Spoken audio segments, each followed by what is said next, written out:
think about family, I think about protection, I think about presence. Of course, blood is thicker than water. Family is everything to me. We're like a team. Like, I was always with cousins or grandmoms. my father loved it, grandma walked him. Like, he kissed the day that I was born. When Dad would be up on stage playing his bagpipes, Mom would be over on the side making falafel sandwiches. And family is community. With family, you can make it through anything. Family over everything. We know what love is. The love, the care, the fellowship, the history. It just means a lot to me. It was my brother-in-law, my sister's husband.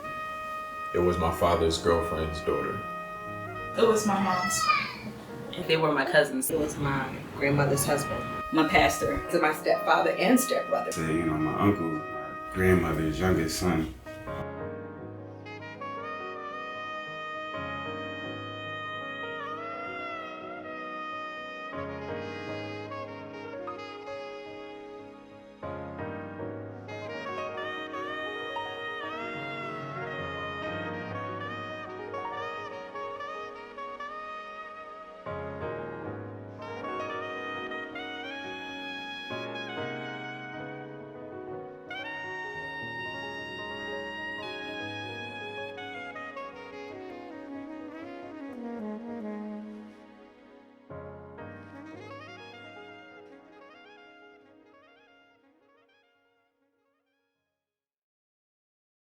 The first person I told was my grandmother. An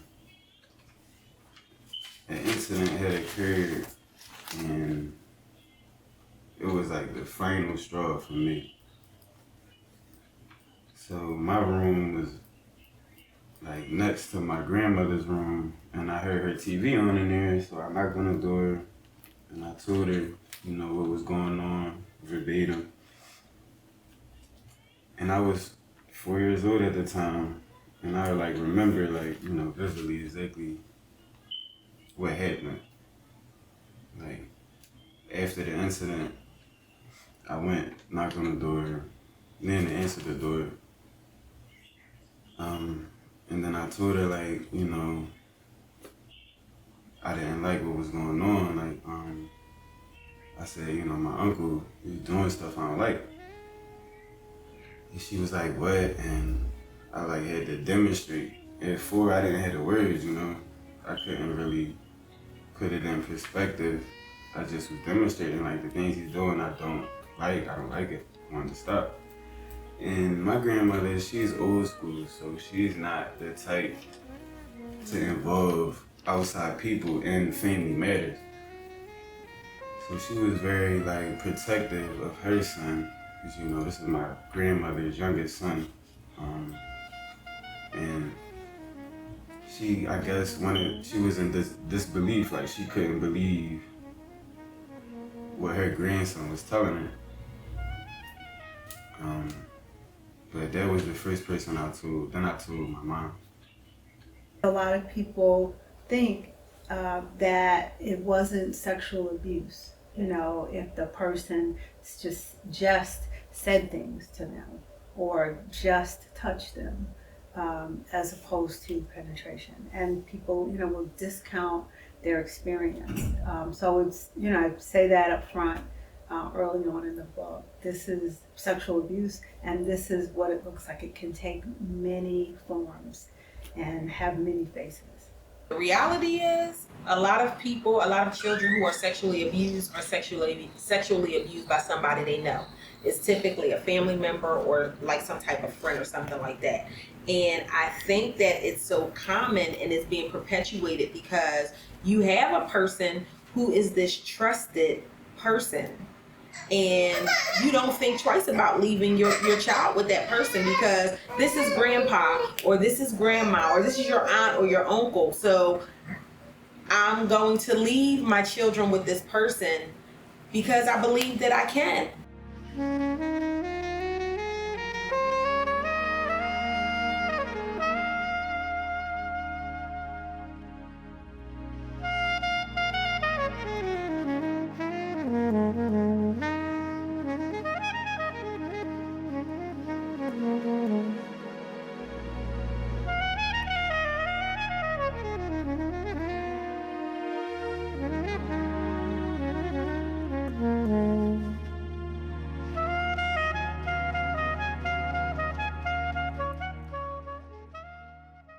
he had a prayer line one day in church and asked young people, if you're in here, if you are masturbating, doing self-stimulation, if you have any type of homosexual spirits inside of you, come up into this prayer line. And I got up in the prayer line, so he's looking at me like, why are you up here? And I was like, I masturbate, you know? And he said, okay, we're going to take care of that. I was around like 9. I was 12 years old. I didn't sleep with my light off for a long time because he would come and get me out of my bed at night in the dark. He took that as an opportunity to teach me how to be a better woman, as he would tell me, a better lover to my husband. I want to say I was maybe 5, 6, 7, 8. I was 16, 12.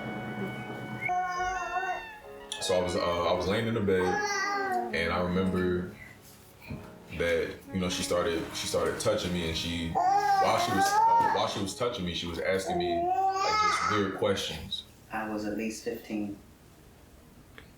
One summer we went down to North Carolina, and I was hanging out with some of my younger cousins. So there were some that were a little younger than me, some that were a little older than me. And the ones that were older, they were watching a porno. So they just like invited us in there to watch it with them. My first experience ever was we came over to a motel over here. He went and got the room and all of that other stuff for about like an hour or so. And he introduced me to sex. There were not, I guess, enough beds, and I wound up sleeping in bed with my sister and her husband. He slept on one side, my sister slept in the middle, and I slept on the end. He was fingering me in my sleep, and I woke up, and I'm like, "Excuse me, who are you? Please, please go away." And like, he had ducked. The lights were off, but he had ducked by the side of the bed. Sometime during the night, he helped himself to my body.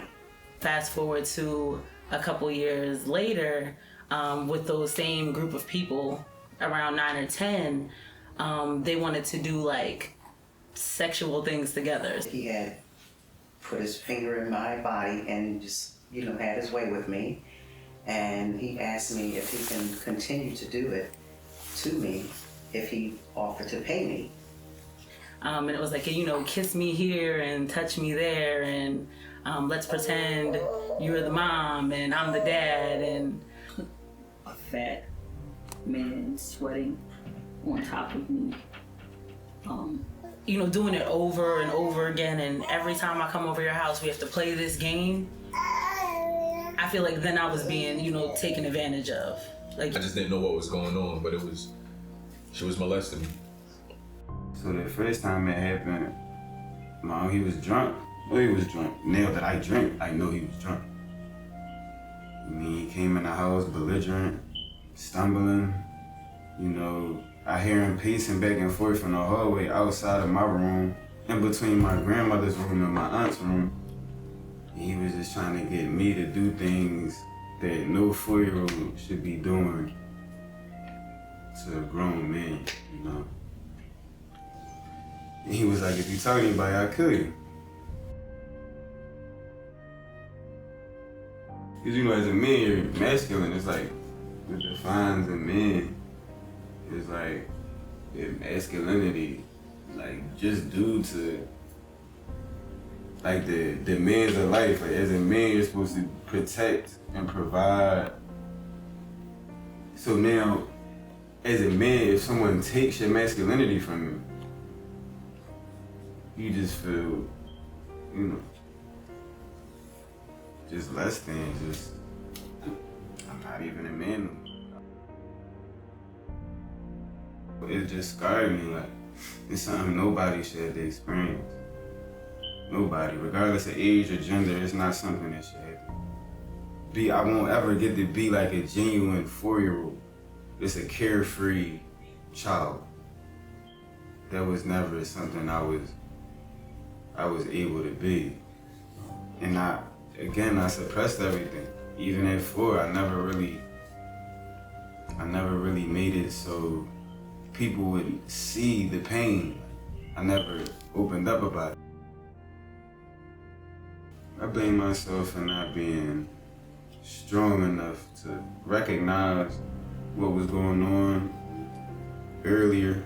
You know, I'm 27 now. This happened when I was 4, so I had adequate amount of time to seek help, counseling, and actually find somebody I felt like I could talk to about the situation, but I never did that. This is truly like the most I've spoken about this situation since it happened.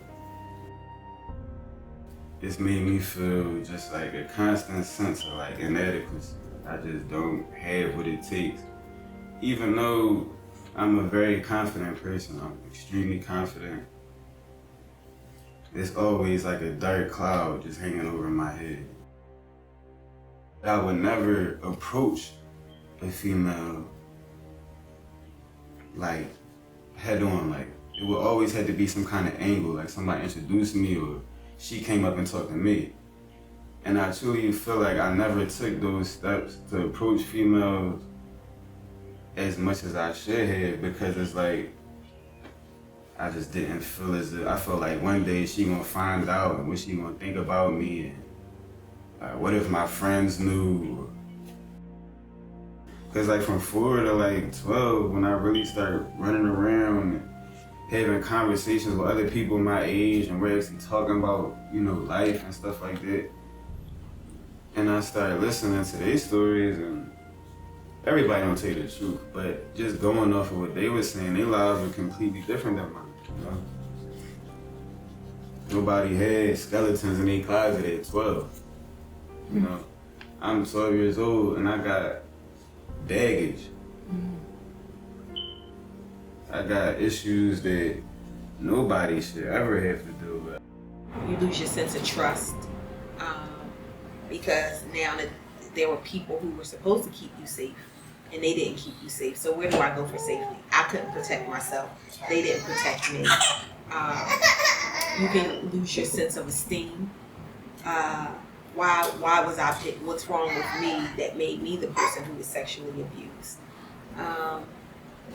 You lose your voice because you feel like you have to be silent. Like I can't tell anybody anything about this because this is my fault. And if I tell you about it, then I'm going to be judged for negatively. So I'm not going to say anything. You know, a lot of survivors of sexual assault, sexual abuse, are in that space where they're ashamed, and shame is such a powerful emotion, and in secrecy and silence, shame thrives.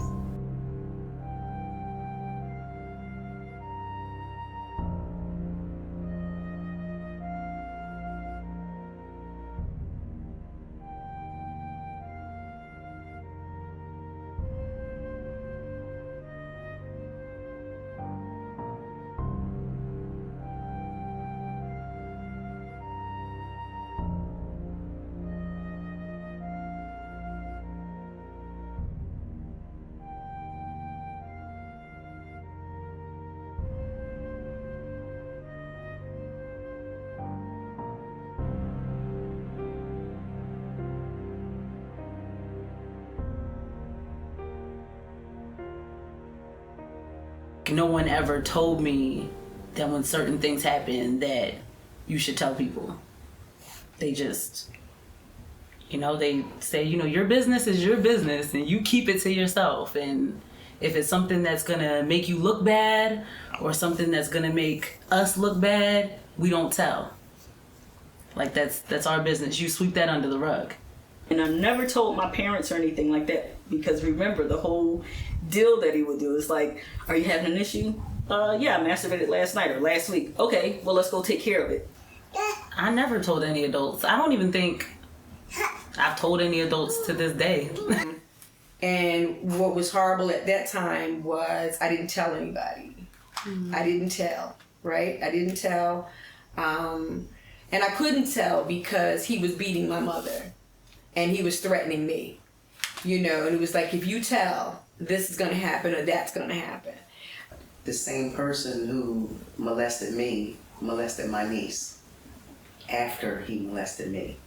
And he got to molest my niece because my family and the authorities did not do what they should have done to him. That's how he got to do it to my niece. I remember finally saying to her, like, listen, I tried to tell you not to leave me here. But this is what he's been doing to me, and telling her that he was sexually abusing me, and she didn't believe me. I told my mom, because at this meeting my mom wasn't there, so I had to tell her again. So when she came to me, because she already heard it from the grapevine of the different people in the family, she came to me, she said, I heard that you've been with the pastor. And I said, Mom, come on, you're an educated woman. This is exactly my words to her. I said, Mom, come on, you're an educated woman. When you say I've been with the pastor, that means that we set up rendezvous and we would screw one another. No, what are you talking about? Right? Because there's something very damaging when the very person that you, not only, because as children, we kind of see our parents as these gods too. Like when we don't really know who God is and all that. So you kind of see like, this is God, this is the protector, this is the one, this is my go-to. And then when you go to your go-to, and your go-to doesn't, you're like, yo, then I'm on my own. It really pisses me off. Like, I'm pissed off that women feel and men feel that they can't express their hurt, or their pain, and we can't tell people what happened to us because someone else is going to be hurt by it. Like, I have to make my feelings invalid in order to keep the peace. Right? And so I started feeling less than, right? I started feeling like I couldn't trust anybody, right? And I started, and it chipped, but it didn't stop. It kind of like chipped away at me more and more and more. It made me feel, I felt like, first of all, I felt like my innocence was taken from me. I felt very violated. I felt embarrassed. I felt like I just wanted to hurt him for what he did to me. Nobody asked me, right? Nobody asked me, is this what you want to do? Right? Do you want to fondle your stepfather? You want to do this with your Nobody asked me. So what it also did was took my voice. Right? It took my voice. And when it took my voice, it took my power. It's just unfortunate. Because lifelong, it's just a homework assignment that's for your life, for life. Like, when do you heal from it? When? But trust is definitely something that's hard for me, It's like if the person that is a part of your family who's supposed to help raise you, supposed to be there and guide you through your life, could do something so heinous, then what would a stranger do? When something so traumatic happens to a child, you're no longer a child. It's like you're forced to deal with things that adults shouldn't even do. Something so traumatic like that. And then it's like, as a kid, you just want to be happy and play with your toys and all that stuff. But now I gotta talk about things that I don't even fully understand. At 4, I gotta explain to people what I went through and what happened between me and my uncle. And it's like, I feel like there was a point in my life that I just wanted to forget entirely. And it's like, I feel like I'll never get, that time back. I'm never gonna be a child again. After a certain amount of time passed, I was a regular kid. I thought, I'm running around, riding my bike, telling my friends, going to school. But as I got to middle school towards high school, I started to notice just my urge to be involved, but something was holding me back. It's like I wouldn't put my best foot forward in anything just because in my mind it's like, bro, you just don't belong. And it didn't register until later on in life after high school as to why. My perception of myself is just lost. I ain't truly figure out who I am yet, where I want to go, who I want to be. I was truly just in the wind. I was doing whatever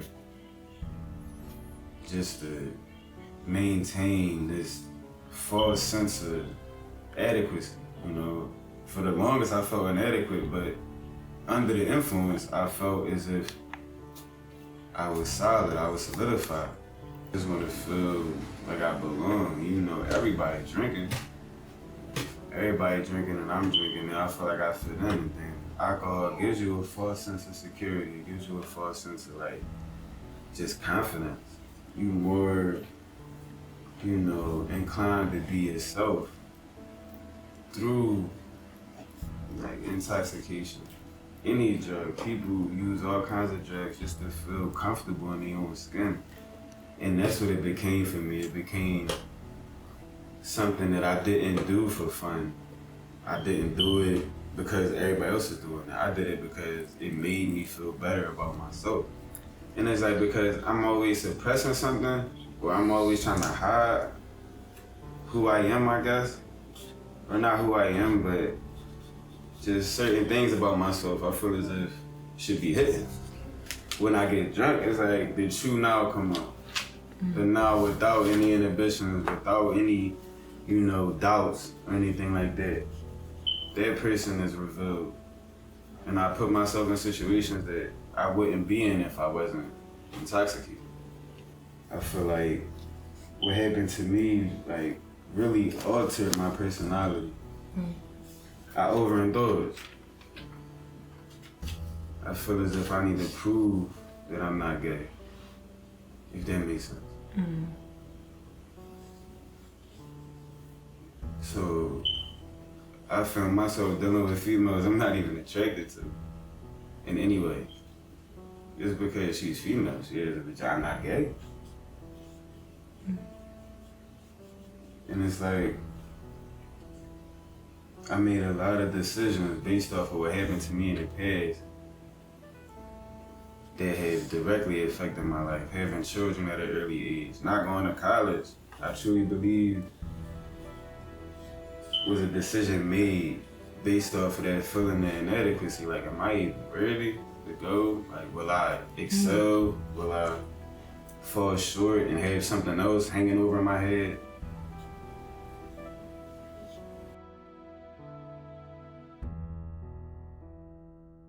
Whenever I felt some kind of way, I would turn to alcohol.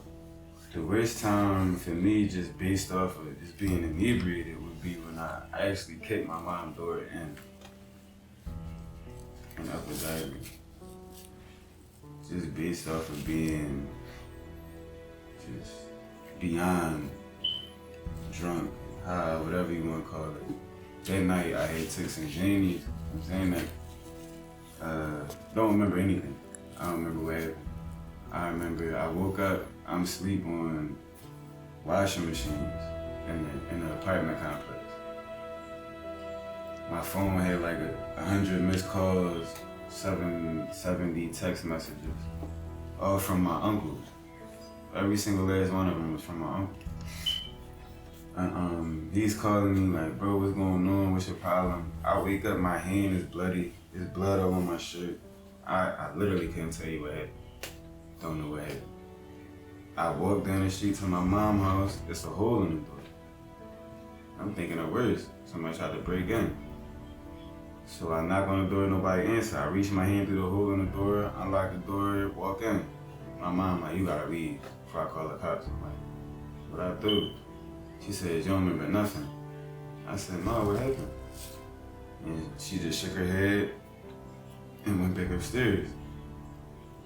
I called my uncle back out front. He told me what I did. My mom didn't want to talk to me. She didn't want to look at me.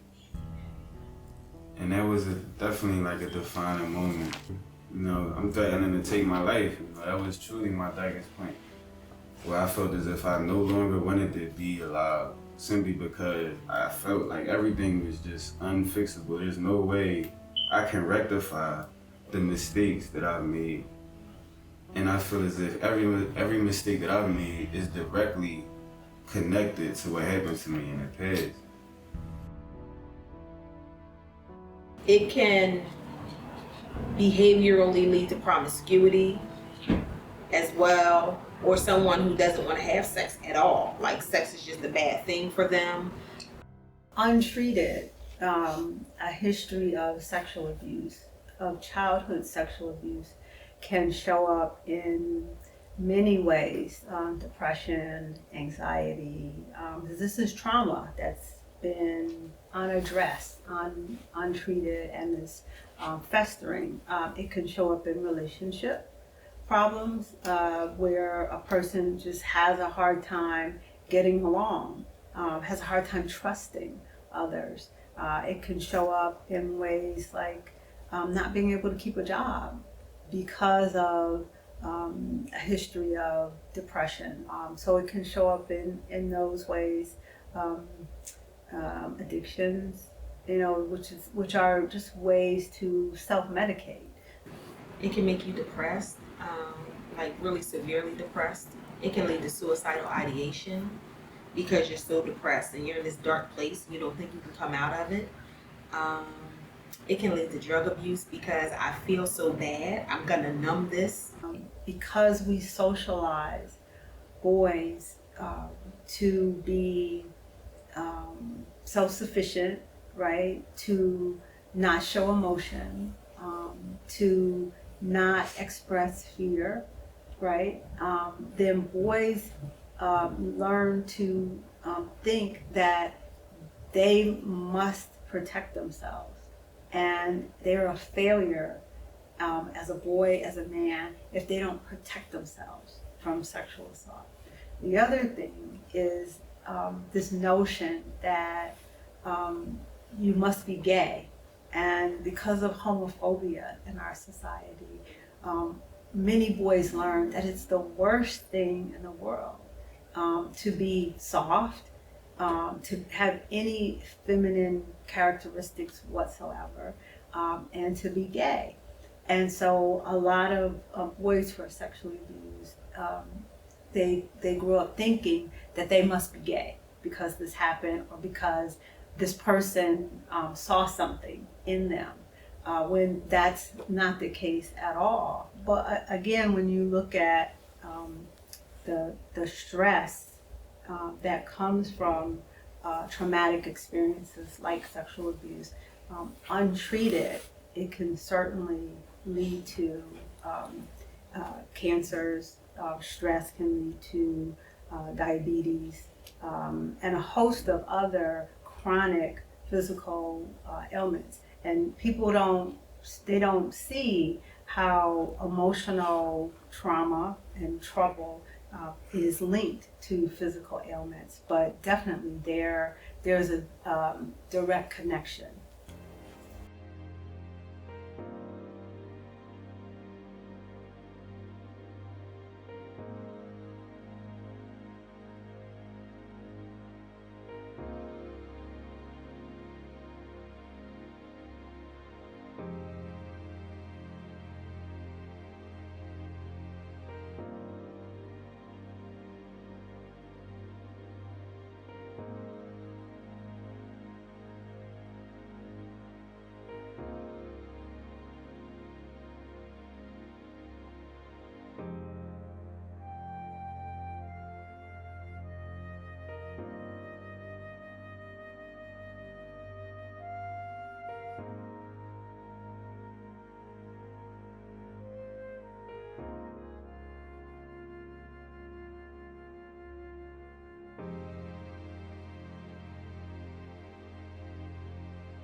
it has haunted me. It has caused a life of promiscuity, you know, in different areas. I'm married, divorced. I've been pregnant before. I've had abortions. It definitely has caused separations in our family. Definitely. And it led me into a full-blown addiction, right? I began to mask and the pain of all the stuff that I went through as a child began to show up. It's really where like my sexuality grew from, like questioning my sexuality grew from, because playing these games, it was like never with boys.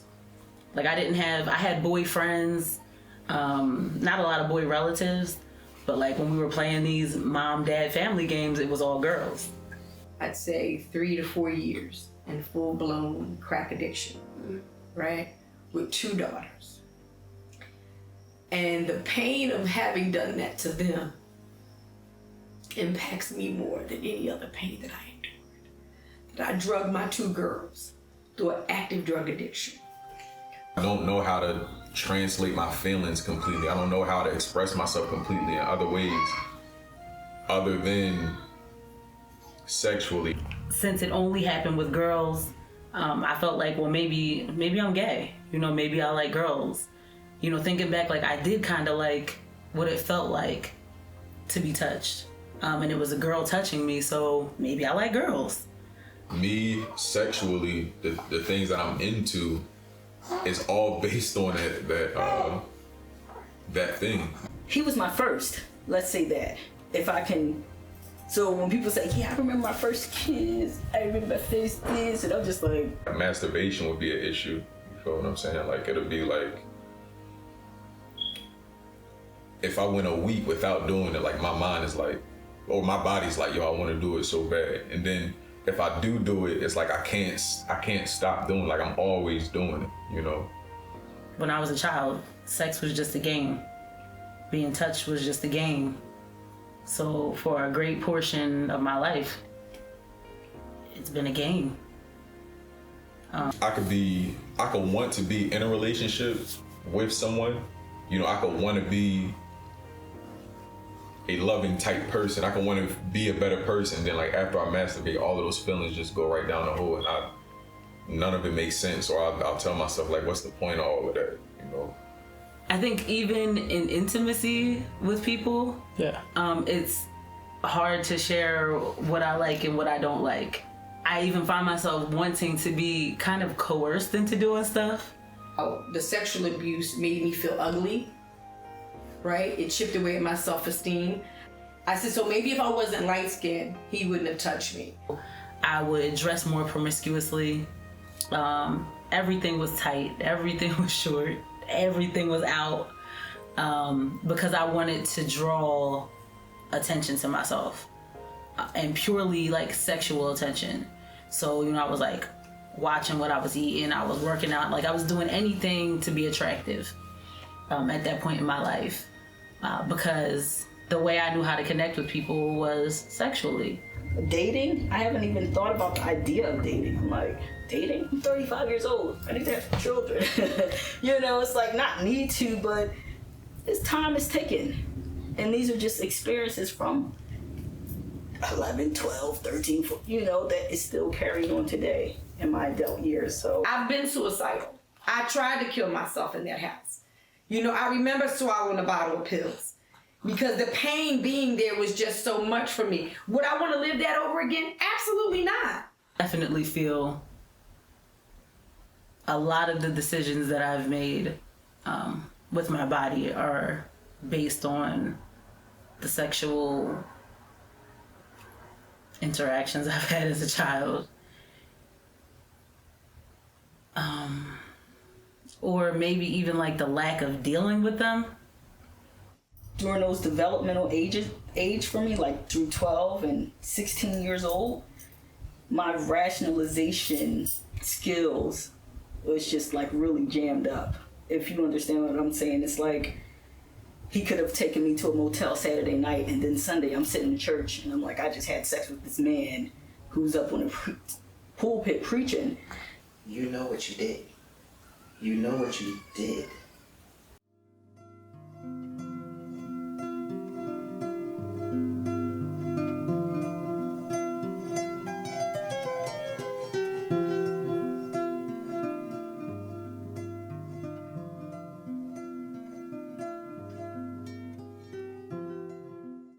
here at the church, and now I was going to go into one of the sessions and kind of fill it out and be able to talk about his problems with people who are, similar to him. So hopefully, this will be a learning experience for him. And what you think? What do you feel? So like nervous energy, it's kind of crazy because we used to go to this church when we was kids. So it's kind of like surreal that this is like the place where I'd be trying to rectify the troubles of my youth as an adult. The place where I've already, been to as a kid. It's kind of like, I don't know. But I got mixed emotions. First time I'm doing something like this. Guess we'll see how it turns out.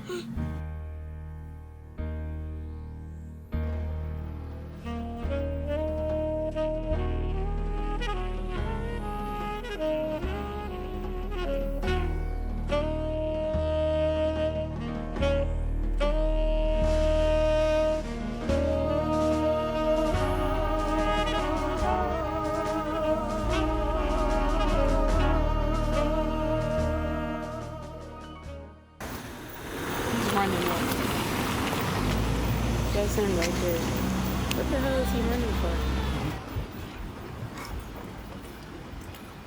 How was he? Crazy. What you mean it was crazy? Emotions. There's 12, 13 females in there, older females, that experience what I experienced. How would you want to take a child's innocence from me? And most of the people that do with that is somebody that they close to. It's not like some random person who don't care about you. It's people that's supposed to love you. I don't know.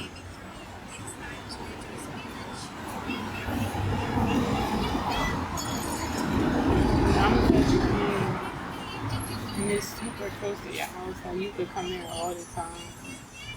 I'm super proud of you. Like, you say people wait 30 years to do this. So. You in your 20s, so you beat the coast.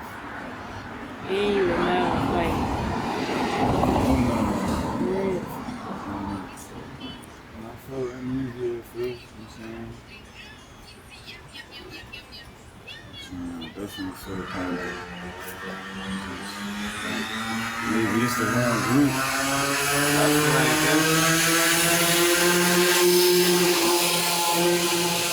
it's like the perfect group, honestly. I feel like man ain't really, you know what I'm saying? And then I feel like mommy just, the female, like that caregiver, it's like 13 caregivers, like they all are extremely caring. Like. So it's like, I feel like that's definitely the right place, you know what I'm saying? And I'm gonna go till I feel like I don't need to go no more. Yeah, bro. It's nothing to come here. Right around the corner from your house. There's no coincidence. I appreciate you, man, for real. I just gotta get myself in the work mind frame now. Yeah, knocked down. It was a good day. Good day.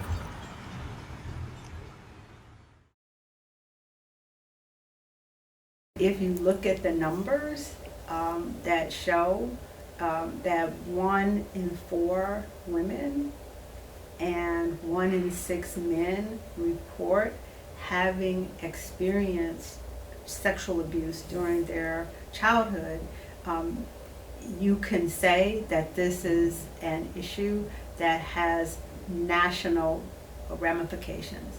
And when you look at the effects of those experiences, especially untreated, if you grow up and you carry these secrets and you don't address them, then you are looking at behaviors that come from this experience that are a national epidemic. You look at drug use, you look at depression, you look at anxiety, you look at stress levels. All of these things result from a history of childhood sexual abuse.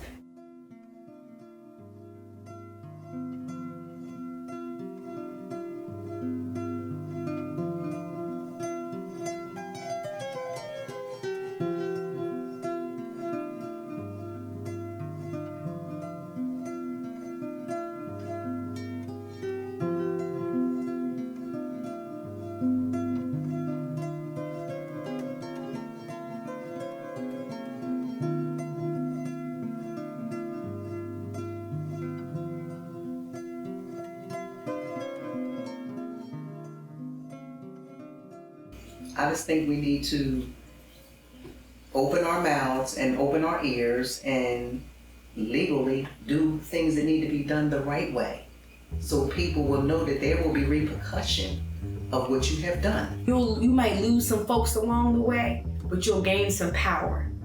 You'll gain your self-esteem back, your self-worth, your value, your purpose, your calling, right? And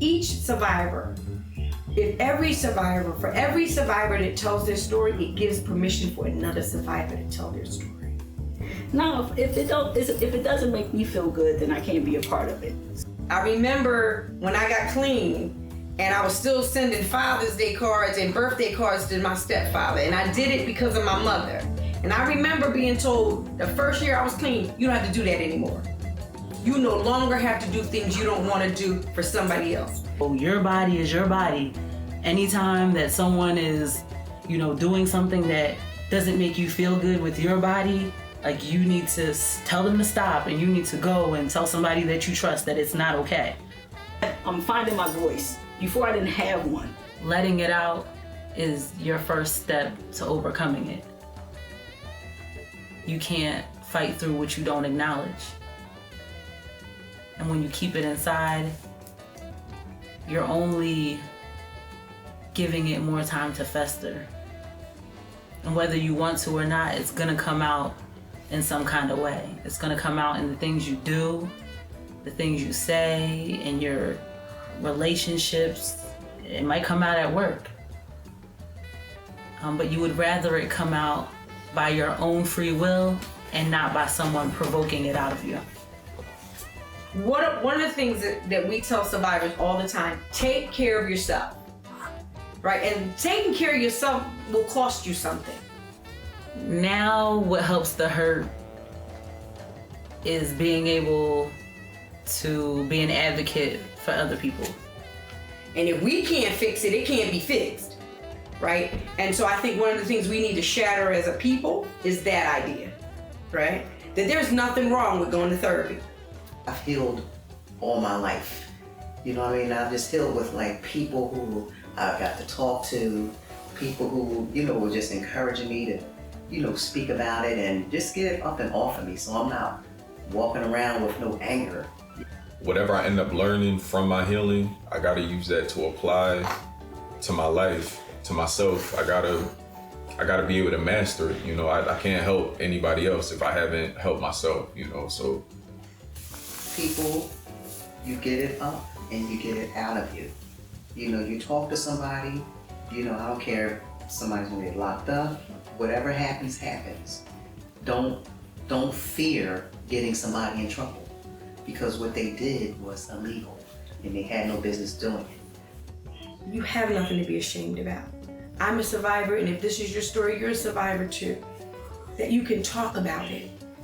That you no longer have to walk around with your voice silenced. It's not your fault.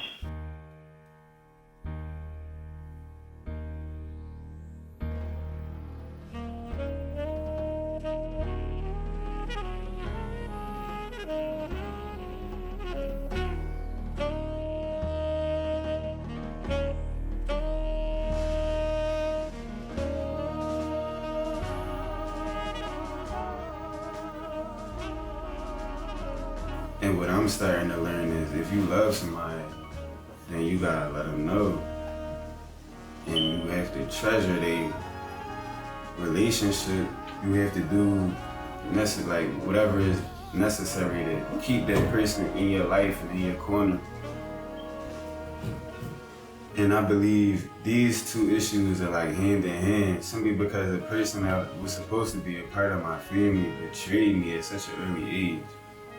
I never was willing to lower my guard. And it's like, if you allow,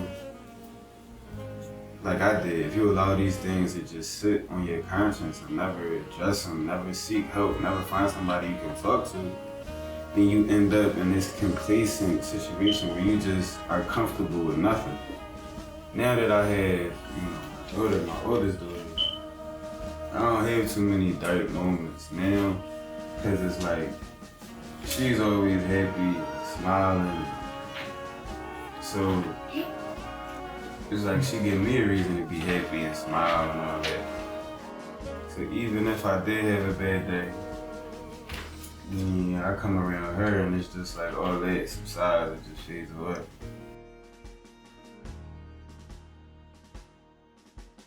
Sticky butt. Making a movie.